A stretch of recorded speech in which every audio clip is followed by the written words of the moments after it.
My name is Emily, and at 34 years old, I never expected to be a widow. 3 months ago, I lost Daniel, my husband of 11 years, to a sudden aneurysm.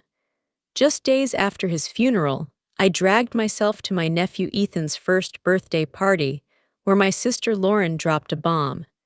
She announced that Ethan was actually Daniel's son, showing everyone a will claiming half of my $800,000 house. What she didn't know was why I could barely hold back my laughter. If you're watching this from somewhere where family drama hits close to home, take a moment to like and subscribe. Trust me, you'll want to hear how I handled what came next. Daniel and I met 12 years ago at a charity auction benefiting children with cancer. I was volunteering, helping organize the silent auction items, when he outbid everyone else for a painting I'd been admiring all night, a watercolor of the Boston skyline at sunset, vibrant oranges and purples bleeding into the harbor. After winning, he walked straight over to me and handed it over.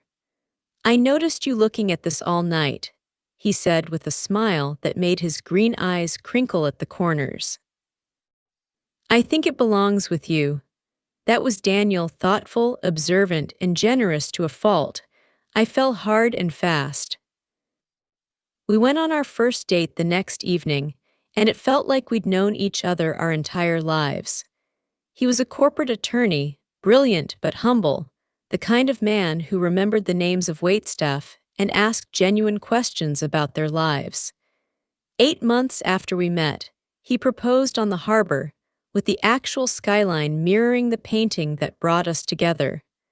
We bought our Victorian home in Beacon Hill shortly after our first anniversary. It was a stretch financially at $800,000, but Daniel had just made partner at his firm, and I was building a solid reputation as an interior designer. The house needed work, but it had good bones, high ceilings, and a small garden out back where I envisioned future children playing. Those children never came, not for lack of trying. For years, we charted, planned, and hoped. Then came the doctors, tests, and procedures, 4 rounds of IVF that drained our savings and spirits. I still remember the last failed attempt, the quiet drive home from the clinic, Daniel reaching across the console to hold my hand, neither of us speaking because we knew that was the end of that road. "We can still have a beautiful life," Daniel said that night as we sat on our porch swing. "You and me, that's enough." And he meant it. We slowly rebuilt our dreams, traveled, poured ourselves into our careers, and renovated the house room by room until it was the showcase home I'd always imagined. Daniel supported my business when I launched my own interior design firm. Our life was full, if different than what we'd planned. My younger sister, Lauren, was always in the periphery of our happiness. 4 years younger than me at 30, she'd always been the wild child of the family.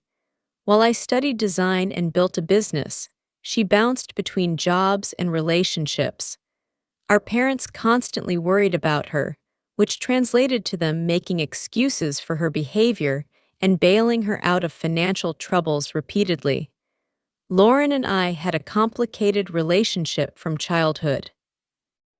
She was undeniably beautiful, with effortless charm that drew people to her, but there was always an undercurrent of competition from her side. If I achieved something, she needed to one-up me.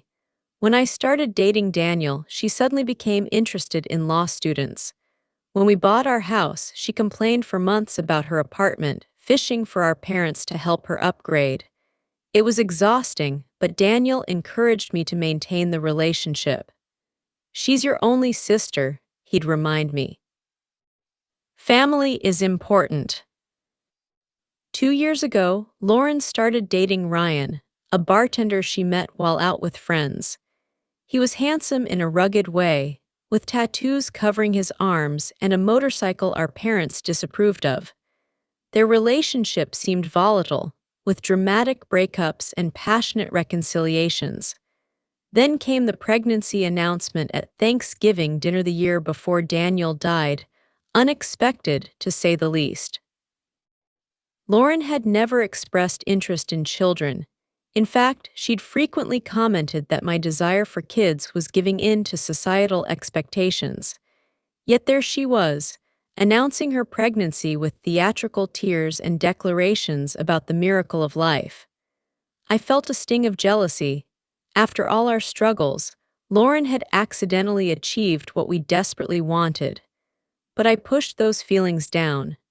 I was genuinely happy for her and determined to be the best aunt possible to her child. Ethan was born a healthy 8 pounds, 4 ounces. I was at the hospital with flowers and a handmade blanket I'd spent months knitting.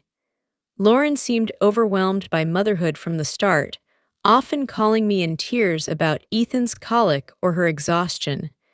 I stepped in as much as I could, sometimes watching Ethan overnight so she could sleep.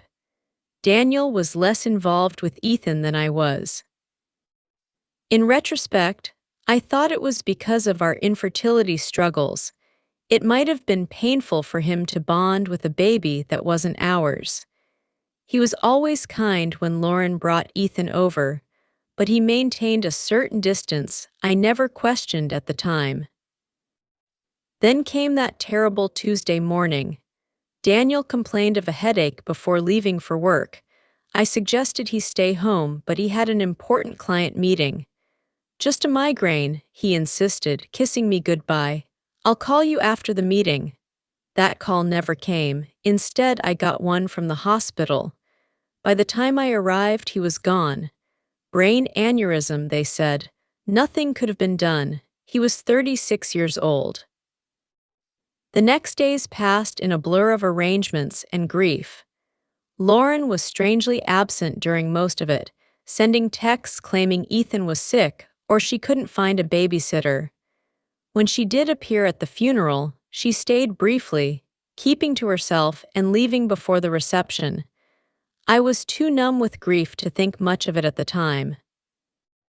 1 week after we laid Daniel to rest, Ethan's first birthday arrived. The last thing I wanted was to attend a children's birthday party, but family obligations pulled at me. "Daniel would want you to go," my mother insisted during one of her daily check-in calls. He always said, "Family comes first." So I found myself driving to Lauren's small rental house in a less desirable part of town, a wrapped gift on the passenger seat and dark circles under my eyes no concealer could hide. I'd barely slept since Daniel died, spending nights staring at his empty side of the bed, reaching for a warmth that was no longer there. I parked behind a line of cars and took several deep breaths before grabbing the gift and heading inside. No one should have to fake happiness so soon after losing their husband, I thought, but I plastered on a smile and knocked on the door. Lauren's friend Megan opened it, her eyes widening slightly at the sight of me. "Oh, Emily, you made it," she said, her voice oddly strained. She glanced over her shoulder before stepping aside. "Come in. Everyone's in the backyard." Small house was decorated with blue balloons and streamers. A banner reading "Happy First Birthday" Ethan stretched across the living room wall. I noticed a group of people I didn't recognize clustered in the kitchen, whispering. They fell silent as I passed, their eyes following me. In the backyard, more guests stood in small groups, plastic cups in hand. I spotted my parents sitting awkwardly at a picnic table, looking uncomfortable. My father stood when he saw me, relief washing over his face. "Emily," he said, embracing me, "we weren't sure you'd come." "Of course I came," I replied, setting the gift on the designated table. "Where's the birthday boy?" "With Lauren," my mother said, not quite meeting my eyes. "They should be out soon for the cake." I mingled awkwardly, accepting condolences and deflecting questions about how I was holding up. Everyone seemed on edge, conversations stopping abruptly when I approached. I chalked it up to people not knowing how to act around a newly minted widow. After 30 uncomfortable minutes, Lauren emerged from the house, carrying Ethan on her hip. She wore a new dress I'd never seen before, her hair freshly highlighted. Ethan looked adorable in a little button-up shirt and bow tie, his chubby legs kicking with excitement at all the attention. Lauren barely acknowledged me as she placed Ethan in his high chair. She seemed energized, almost giddy, moving around the yard with unusual confidence. She tapped a plastic spoon against her cup, calling for everyone's attention. "Thank you all for coming to celebrate Ethan's special day," she began, her voice carrying across the yard. "This past year has been full of surprises and challenges, as many of you know." The guests exchanged glances. My mother suddenly became very interested in her shoes. "I've been keeping a secret," Lauren continued, placing a hand on Ethan's head. "One I can no longer hide, especially after recent events." A chill ran down my spine. Something was very wrong. "Ethan is not Ryan's son," she announced, her eyes finding mine across the yard. "He's Daniel S." The world seemed to stop. I heard gasps around me, felt my father stiffen beside me, but it was all background noise to the rushing in my ears. "Emily's husband and I had a brief affair 2 years ago," Lauren continued, her voice steady and rehearsed. "It was a mistake, a moment of weakness for both of us. We never meant to hurt anyone, but these things happen." I stood frozen, unable to process what I was hearing. My sister was claiming she'd slept with my husband, that her son, the nephew I'd lovingly cared for, was actually Daniel's child. It was so absurd I almost laughed out loud. Lauren wasn't finished. She reached into her purse and pulled out a folded document. Daniel knew the truth about Ethan. Before he died, he updated his will. She held up the paper. He wanted his son to be provided for. This will states that half of the house Daniel and Emily owned should go to Ethan as his biological child. Every eye in the yard turned to me. I could see the pity, the morbid curiosity, the discomfort. My parents looked stricken, my father half standing as if unsure whether to intervene. And then, to everyone's surprise, including my own, I felt a smile tugging at my lips. Not a happy smile, but the kind that comes when something is so outrageously false it becomes almost comical. I pressed my lips together, trying to contain the inappropriate laughter bubbling up inside me. "Oh, I see," I said finally, my voice calm and even. I took a sip of water to buy time, pushing down the urge to laugh in my sister's face. "May I see this will, Lauren?" Her confident expression faltered slightly. She clearly hadn't expected this reaction. Slowly, she walked over and handed me the document, a typed page with what appeared to be Daniel's signature at the bottom. I scanned it quickly, noting inconsistencies immediately. The formal language was all wrong, nothing like the legal documents I'd seen Daniel bring home. And the signature, while similar to Daniel S., was clearly forged. The connecting stroke between the D and N was wrong, the final flourish too pronounced. I carefully folded the paper and handed it back to her. "Thank you for sharing this with me. I think I need to go now." "That's it?" Lauren asked, confusion evident in her voice. "You're not going to say anything else?" "Not right now," I replied calmly, gathering my purse. "This is Ethan's day. We can discuss this privately later." I said goodbye to my shell-shocked parents, promising to call them soon. As I walked to my car, I could hear the murmurs behind me, the party atmosphere completely shattered. Once inside my car, safely out of view, I finally let out the laugh that had been threatening to escape. It started small, then grew until tears were streaming down my face. Not tears of joy, but a strange mix of grief, anger, and incredulous disbelief at my sister's audacity. Because there was something Lauren didn't know. something Daniel and I had never shared with anyone, something that made her elaborate lie not just hurtful, but impossible. The truth about Daniel and Lauren began 3 years ago, long before Ethan was conceived. We had invited my sister over for dinner to celebrate her new job at a marketing firm, her longest employment to date.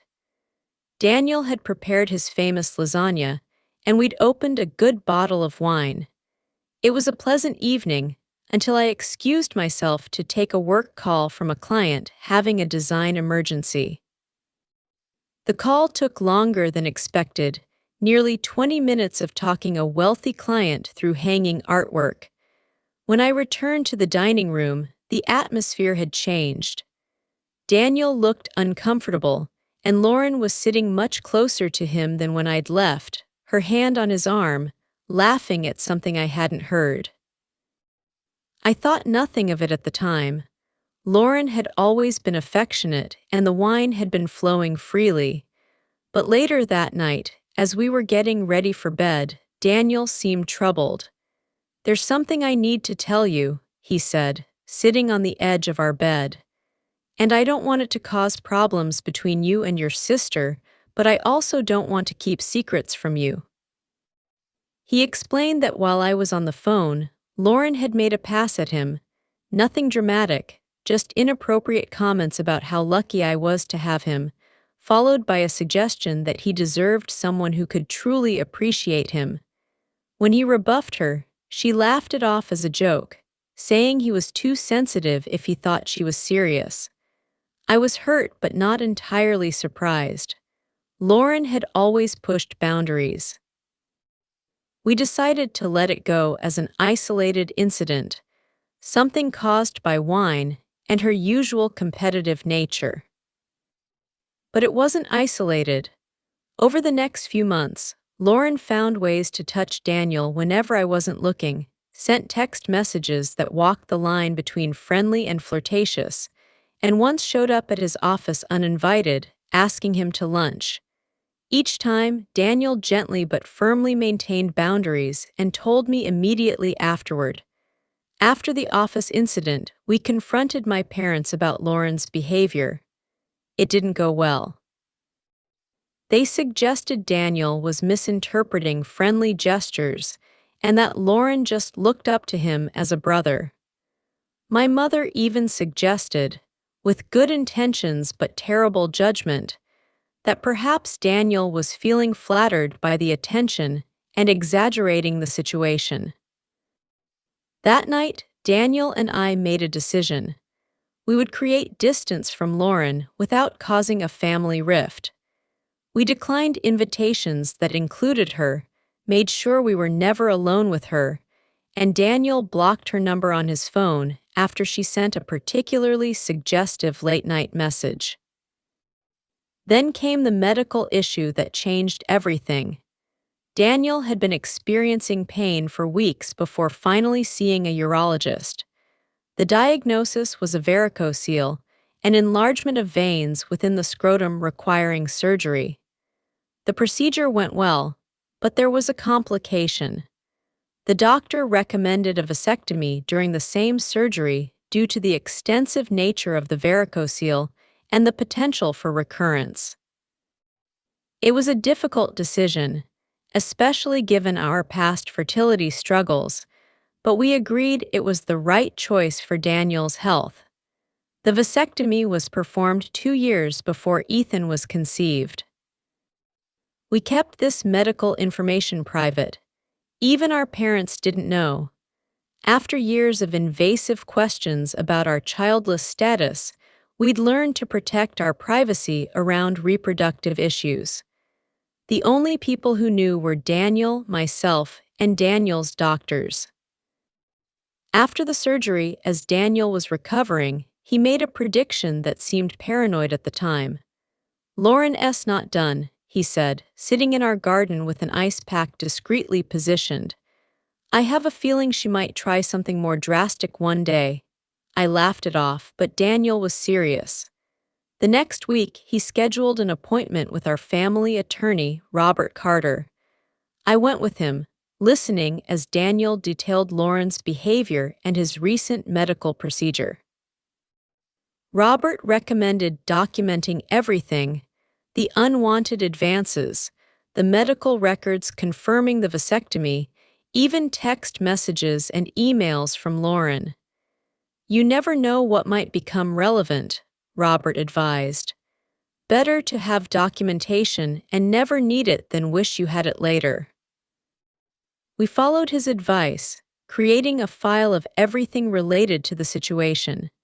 Daniel also updated his will properly through official channels, ensuring everything would come to me in the event of his death. Robert kept copies of all documents, and we placed the originals in a safety deposit box at our bank. "Just in case," Daniel had said when we locked the box, "though I plan to be around to deal with any of Lauren's drama for at least another 50 years. The morning after Ethan's birthday party, I drove straight to the bank. The manager, who had known Daniel and me for years, expressed condolences as he led me to the vault. I sat alone in the small viewing room and opened the box Daniel and I had filled with what he jokingly called our disaster preparation kit. Inside was exactly what I needed: Daniel's legitimate will, notarized and properly executed, leaving everything to me: medical records detailing his vasectomy 2 years before Ethan's conception, making it biologically impossible for him to be the father. A journal Daniel had kept documenting every inappropriate interaction with Lauren, including dates, times, and exact quotes, printed copies of text messages she'd sent him. A letter from our attorney confirming that he had witnessed Daniel's legitimate will and was available to verify its authenticity.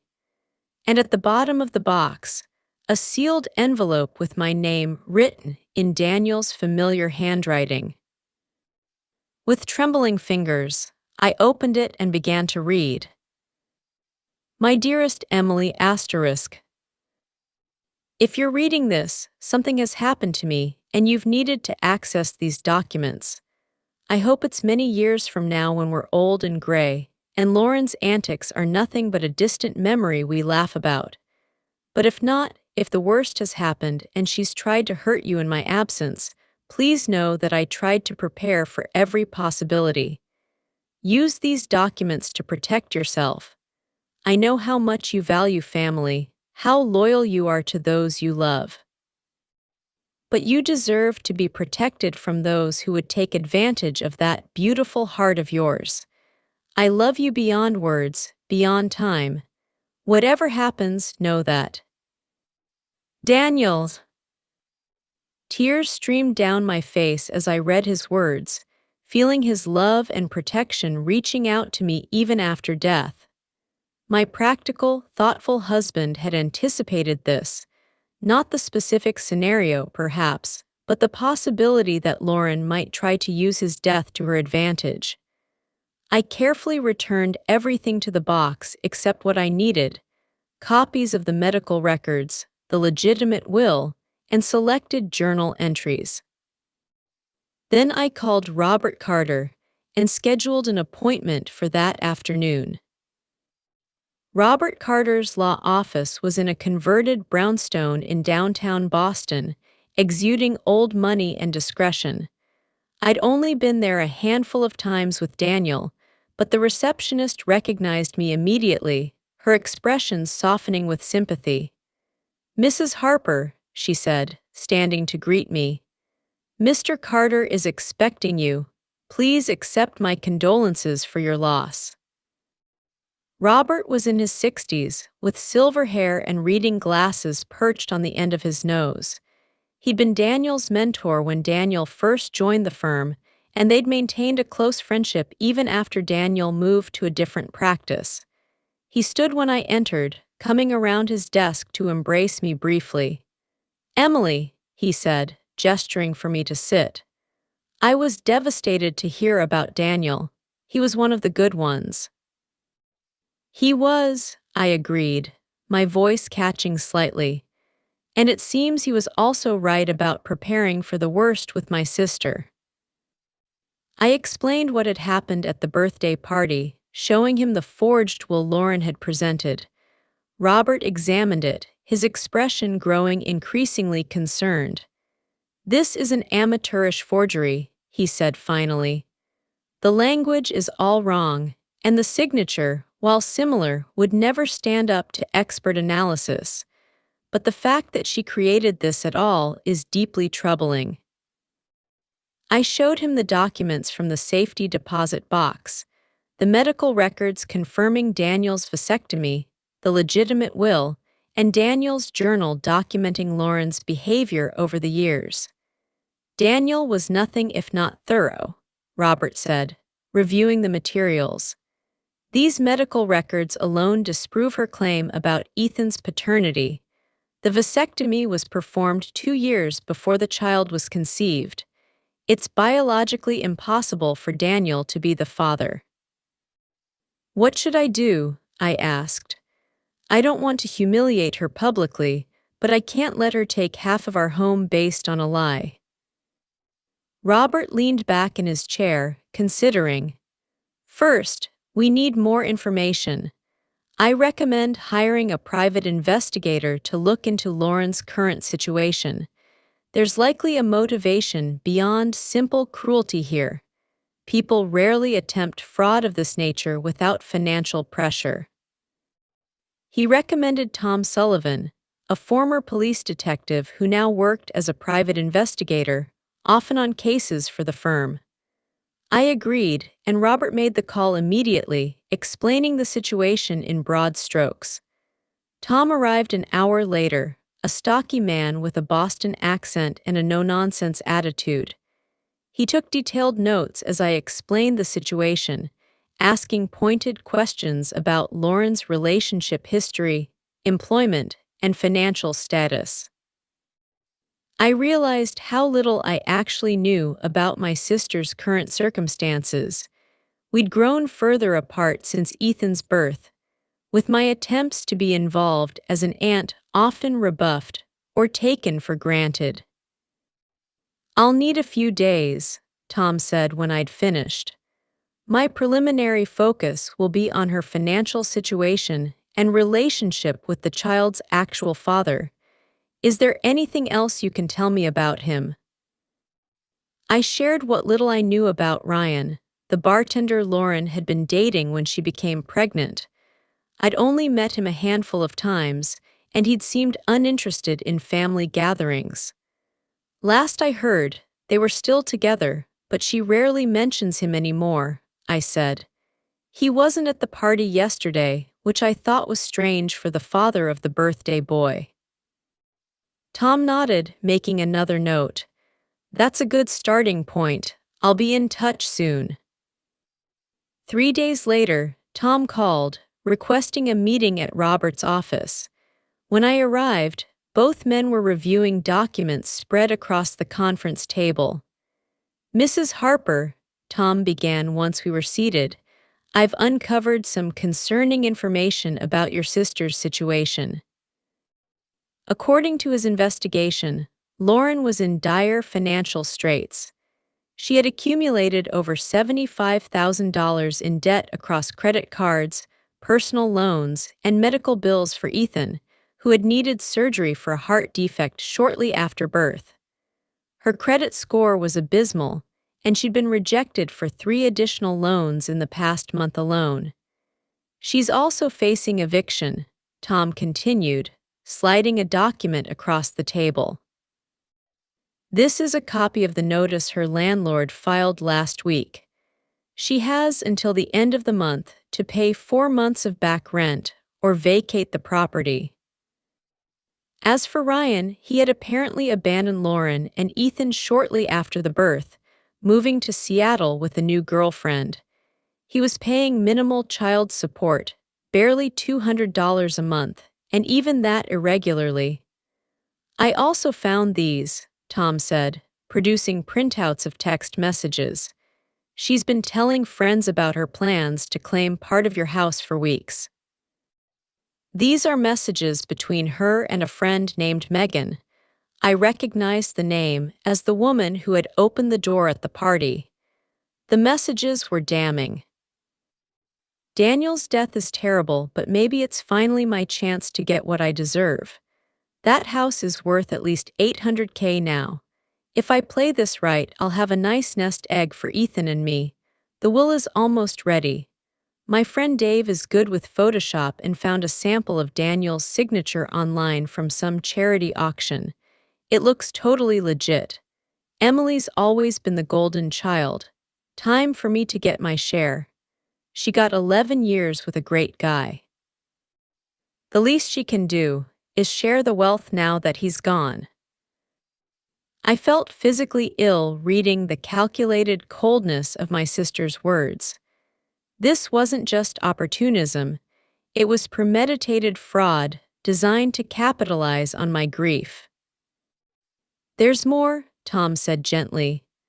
I ran a background check on Ryan Carter, the actual father. He has a history of domestic violence charges from a previous relationship and currently has a warrant out for unpaid child support for another child in New Hampshire. He's not someone you'd want around your nephew. I sat in stunned silence, trying to process everything. My sister wasn't just desperate, she was willing to destroy Daniel's reputation and our marriage to solve her financial problems. And her choice in partners had put Ethan in a potentially dangerous situation. What do I do with all this? I asked, looking between Robert and Tom. I can't just expose all of this publicly. Ethan is innocent in all of this. He's still my nephew. Robert removed his glasses, rubbing the bridge of his nose. You have several options, Emily.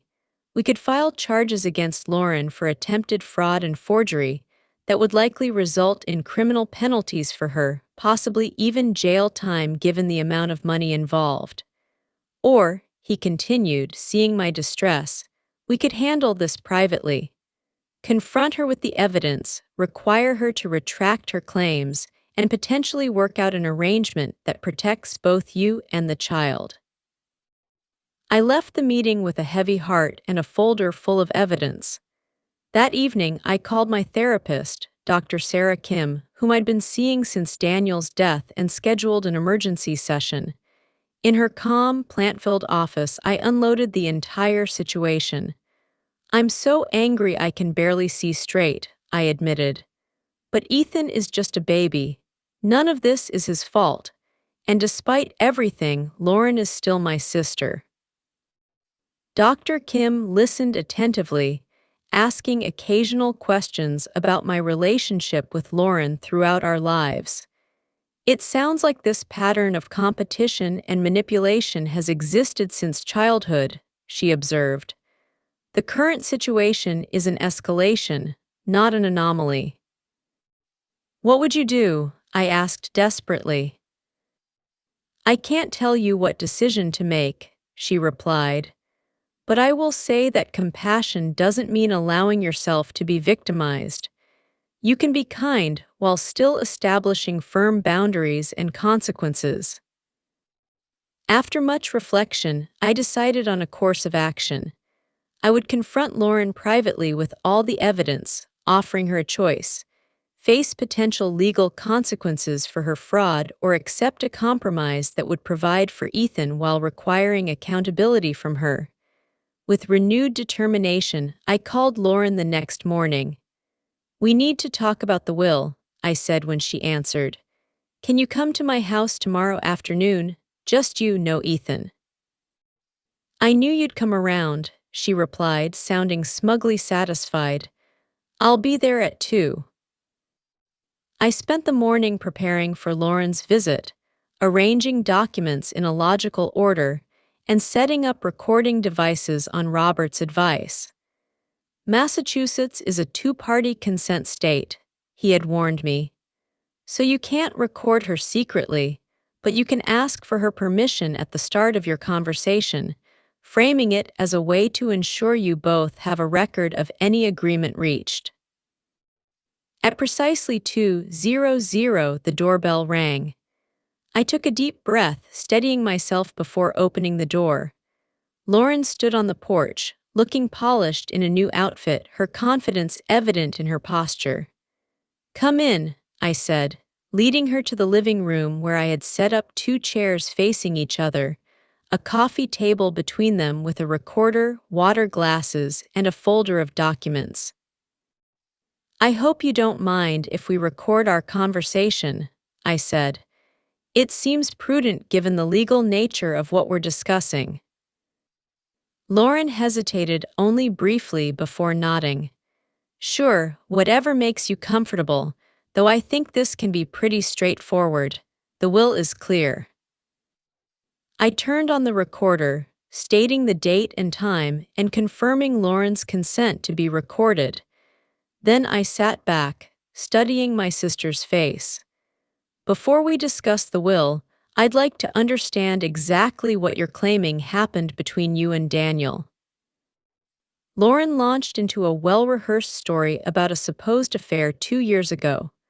According to her version, she and Daniel had connected during a period when he and I were having problems we weren't. She claimed they met several times at a hotel downtown, that Daniel had confessed his unhappiness in our marriage, and that Ethan was conceived during these encounters.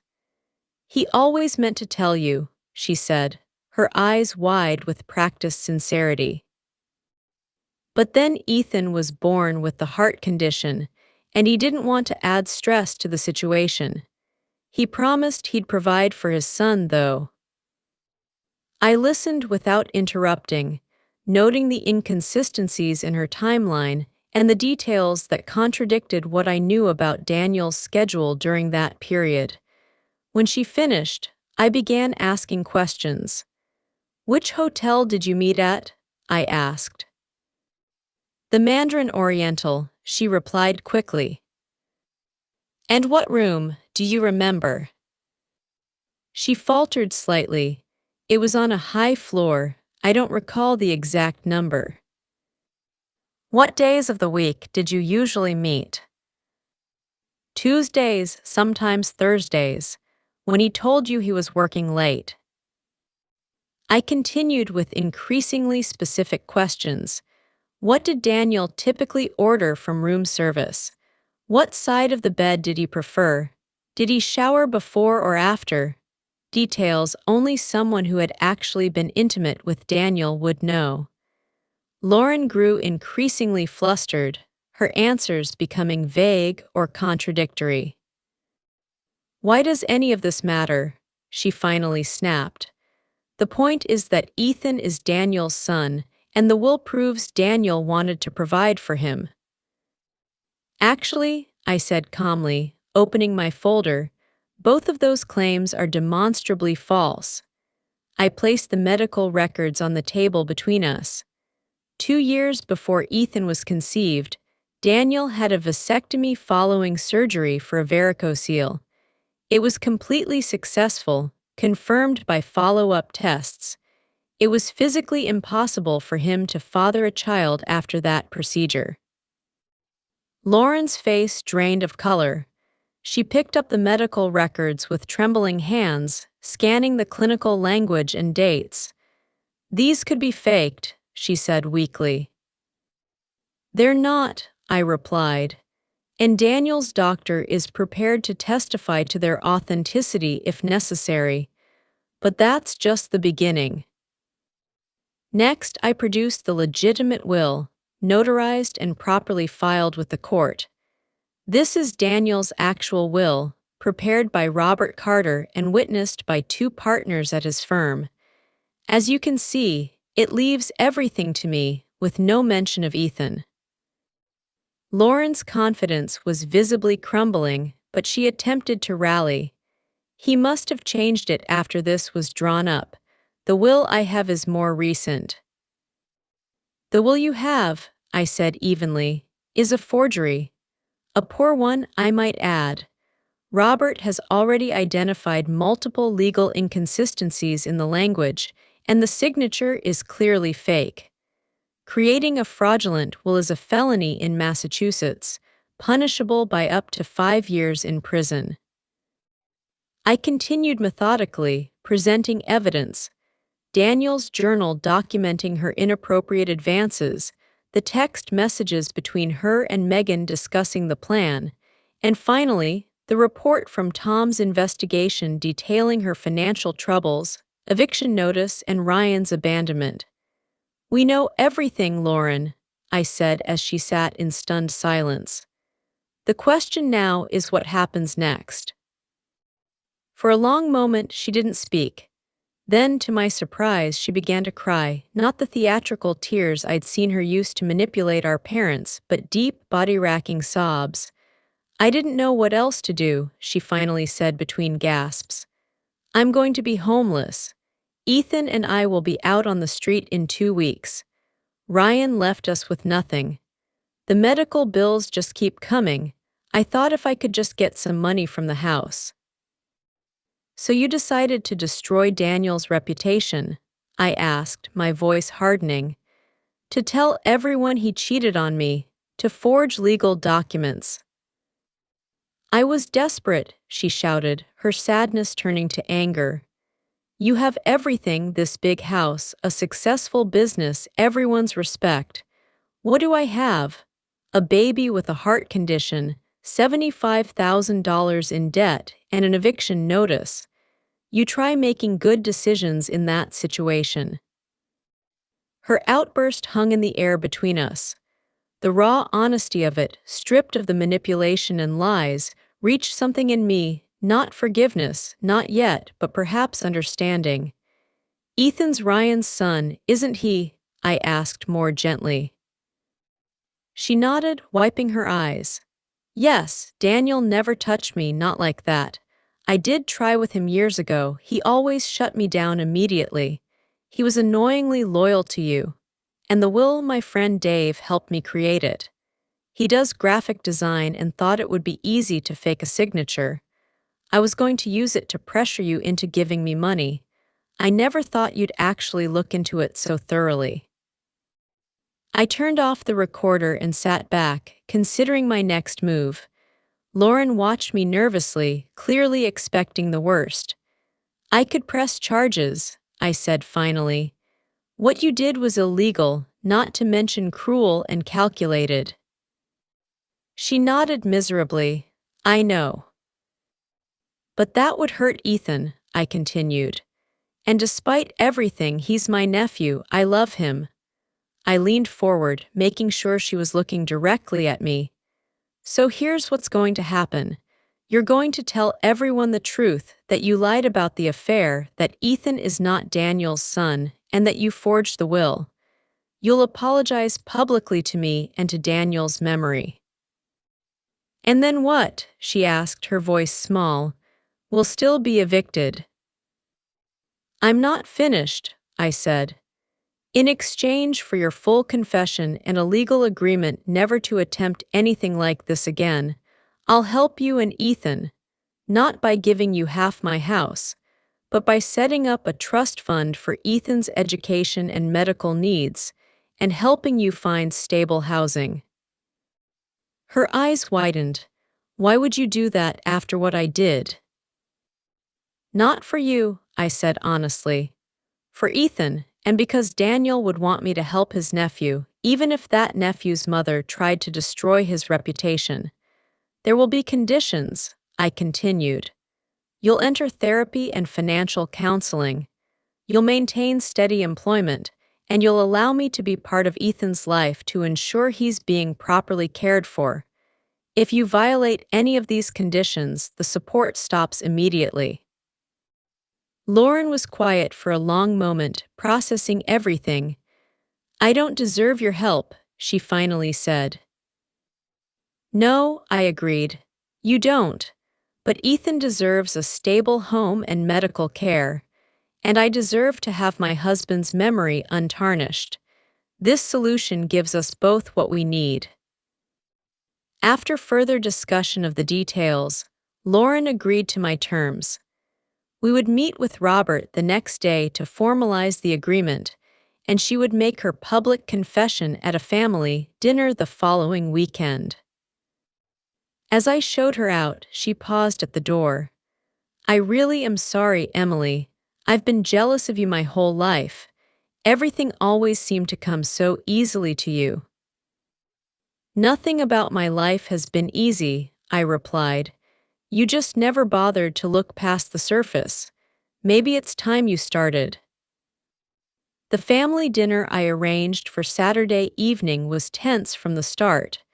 My parents arrived early, my mother bringing her signature lasagna as a peace offering.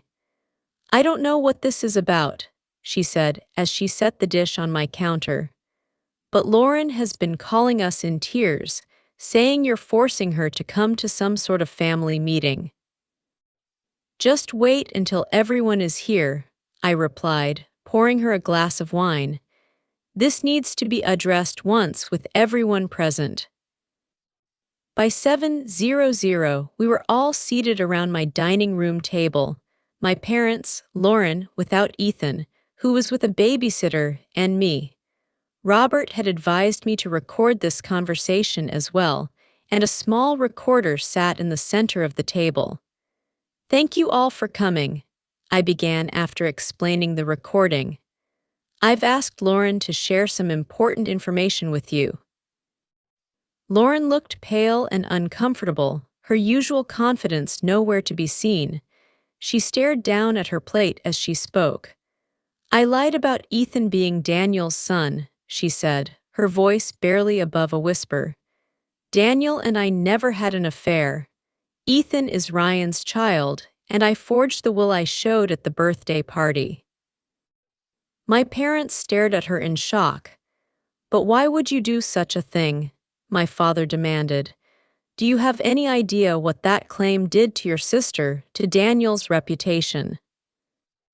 Lauren explained her desperate financial situation, her voice gaining strength as she detailed the mounting debts, Ryan's abandonment, and the eviction notice.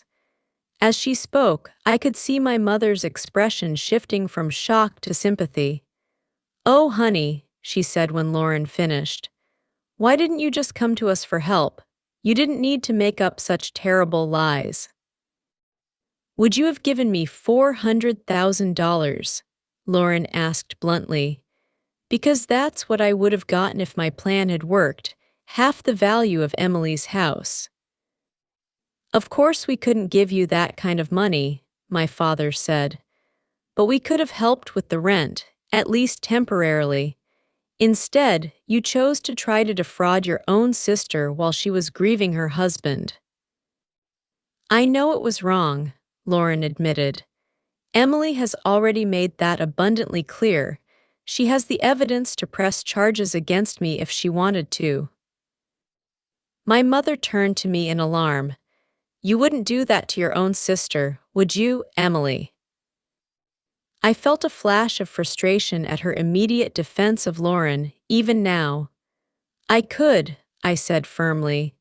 "What she did was not just immoral but illegal.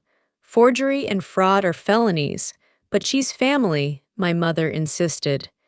"And she has Ethan to think about." "I'm family too," I replied, my voice rising slightly. "Your daughter, too, the one who just lost her husband and then had to defend his memory against false accusations of infidelity. Where was your concern for me in all this?" My father looked uncomfortable, shifting in his seat. "Of course we care about you, Emily, but Lauren has always needed more help, more guidance." "And whose fault is that?" I asked. "You've been bailing her out of her poor decisions her entire life. Maybe if you'd let her face consequences occasionally, she wouldn't have escalated to criminal behavior." My mother gasped. "That's hardly fair, Emily. We've always treated you girls equally." Lauren, surprisingly, shook her head. "No, Mom, you haven't. Emily's right. You always made excuses for me, always found ways to fix my mistakes. It didn't help me. It just made me think I could do whatever I wanted without consequences." My parents looked stunned at this admission. For perhaps the first time, Lauren was taking responsibility rather than deflecting blame. "So what happens now?" my father asked, looking between us. "Is Lauren going to jail?" "No," I said. "I've decided not to press charges under certain conditions." I outlined the agreement Lauren and I had reached with Robert's help: the trust fund for Ethan, the therapy and financial counseling requirements, and the stable employment condition. "That's very generous," my father said, looking relieved, "especially after what she did." "It's more than generous," Lauren agreed quietly. "It's more than I deserve." "Well," my mother said, brightening, "this is all working out for the best then. Lauren has apologized, Emily is helping with Ethan, and we can put this ugly business behind us." "It's not that simple, Mom," I said firmly. "Trust has been broken here. Healing will take time if it happens at all, and there need to be boundaries going forward." "What kind of boundaries?" she asked, looking worried. "For one thing, I need you both to stop enabling Lauren's behavior. No more bailouts, no more excuses. She needs to stand on her own feet, with appropriate support that doesn't perpetuate dependency." My father nodded slowly. "That seems reasonable. And I need you to respect that my relationship with Lauren will be different now. I'll be involved in Ethan's life because I love him and want the best for him. But Lauren and I won't be close the way we once were, at least not for a long time." My mother looked distressed. "But we're family. We need to stick together, especially now." "Being family doesn't mean tolerating abuse, Mom," I said gently. "What Lauren did was abusive. She tried to use my grief to manipulate me, to take advantage of me at my most vulnerable. That has consequences, even within a family." The remainder of the dinner was subdued, with my parents processing this new reality. When they left, my father hugged me tightly, whispering, "I'm proud of you, Emily. Daniel would be too." My mother hugged me as well, but her eyes were sad, already mourning the idealized family dynamic she'd always pretended we had. Lauren was the last to leave. At the door, she hesitated. "I really am sorry," she said again. "Not just for the will and the lies, but for everything, for the years of competition and jealousy, for not being the sister you deserved." "I know," I replied, "and I hope the therapy helps you understand why you made these choices. Ethan deserves a mother who's emotionally healthy and honest." "Do you think you'll ever forgive me?" she asked. I considered the question carefully. "I don't know," I answered truthfully, "but I'm willing to see where this new path takes us for Ethan's sake, and maybe someday for ours too." The drive home with my parents was silent, each of us lost in our own thoughts. I knew one thing for certain: our family would never be the same, but perhaps, in time, it could be something healthier, built on honesty rather than illusion. 1 year after Daniel's death, I stood in our garden, watching the spring bulbs push through the soil. The daffodils Daniel had planted the previous fall were blooming, a riot of yellow against the newly green lawn. I felt a bittersweet ache seeing them, knowing he'd put them in the ground with hopes of seeing them bloom. So much had changed in that year. The trust fund for Ethan was established and already helping with his ongoing medical needs. His heart condition, while requiring monitoring, was responding well to treatment, and he was growing into a cheerful, curious toddler. Lauren had surprised everyone by truly embracing the conditions of our agreement. 6 months of therapy had helped her recognize patterns of behavior stemming from childhood: the constant need to compete with me, the self-sabotage that had characterized many of her decisions. She'd found steady employment as an office manager at a dental practice, a job that provided stability and benefits. Our relationship remained formal but cordial. I saw Ethan regularly, taking him for outings to the park or the children's museum. Lauren and I didn't pretend to be close, but we'd found a way to coexist peacefully for Ethan's sake. My parents had struggled initially with the new boundaries I'd established. My mother, especially, found it difficult to accept that her daughters wouldn't have the close relationship she'd always envisioned. But over time, they too had adjusted, learning to support Lauren without enabling her dependency. As for me, the grief support group I'd joined shortly after Daniel's death had become a lifeline. 12 strangers, bound together by loss, had become friends, understanding each other in ways that even well-meaning family and friends couldn't. We met weekly, sharing our journeys through grief, celebrating small victories, and supporting each other through the inevitable setbacks.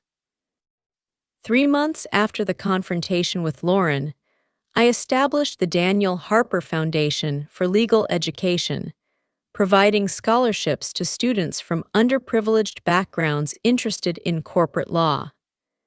It gave me purpose to see Daniel's legacy continuing in the careers of young, idealistic lawyers who might otherwise never have had the opportunity to enter the profession. Old friends had stepped up in ways I could never have anticipated. Daniel's law partners checked in regularly, inviting me to dinners and events, making sure I wasn't isolated in my grief.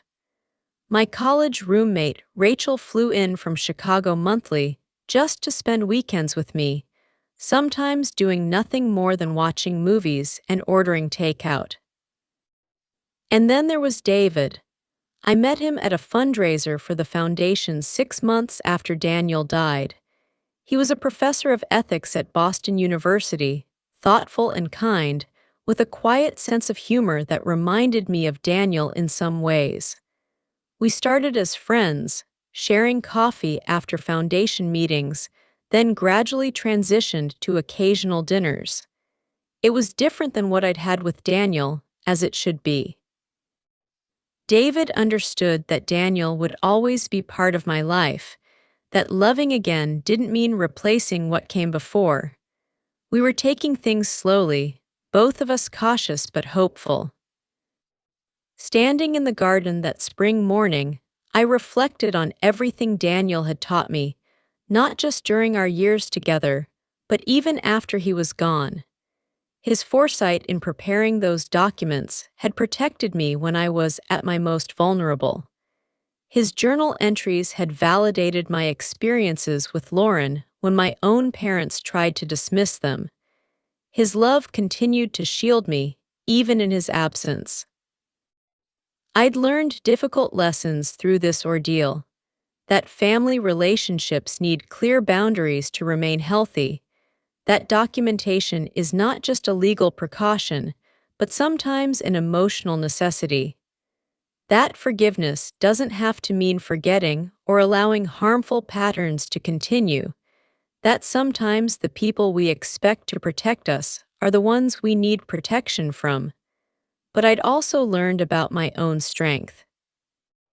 I'd faced Lauren's betrayal, navigated the legal complexities, and made difficult decisions about how to move forward, all while processing the devastating loss of my husband. I'd found a way to honor Daniel's memory while beginning to build a new life for myself. The daffodils swayed in the spring breeze, resilient after the long winter. I thought about how grief is like that, too, not a straight line, but a series of seasons, each bringing its own challenges and unexpected beauties. I wasn't the same person I'd been before Daniel died, before Lauren's betrayal. I was stronger in some ways, more cautious in others, but ultimately more authentic in how I approached relationships and boundaries. Sometimes the most painful betrayals force us to find strength we never knew we had, I said softly to the garden Daniel had loved. You couldn't have known what would happen after you were gone, but somehow you prepared me to face it, and in that way your love protects me still. As I turned to go back inside, I felt a sense of peace that had been absent for so long, not because the grief was gone, it never would be completely, but because I'd found a way to carry it alongside hope for the future. Daniel had given me that gift, teaching me that love endures even when the person is gone, that preparation and honesty are acts of profound caring. If there's one thing I'd share with anyone facing betrayal within their family, it's this: protect yourself with both documentation and boundaries. The people who truly love you will respect those boundaries, and the ones who don't were never safe for you to begin with. Have you ever had to establish difficult boundaries with family members? How did you navigate those painful conversations? Share your experiences in the comments below, and don't forget to like and subscribe if this story resonated with you. Your support helps me continue sharing these difficult but important life lessons. Thank you for listening, and remember that healing is not linear, but it is always possible.